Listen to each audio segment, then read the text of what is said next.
રાધે રાધે મિત્રો જય શ્રી કૃષ્ણ। મિત્રો આજે હું ઊંધિયું બનાવું છું। તો આ ઊંધિયાની બધી સામગ્રી છે। આ મેં મુઠિયા પહેલાં તૈયાર કરી લીધા હતા અને આ રીંગણા છે।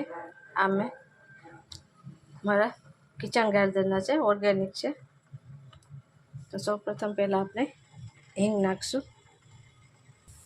આપણે હિંગ નાખી દીધી છે। હવે આપણે એમાં ટમાટર નાખશું। આપણે બધા મસાલા હિંગ, મરચું, ધાણું, હળદર બધું નાખી દીધું છે ને આ પછી તેમાં બધી સબ્જી આપણે નાખી દઈશું। તો આપણે આમાં બધા મસાલા નાખી દીધા છે અને મુઠિયા પણ નાખી દીધા છે।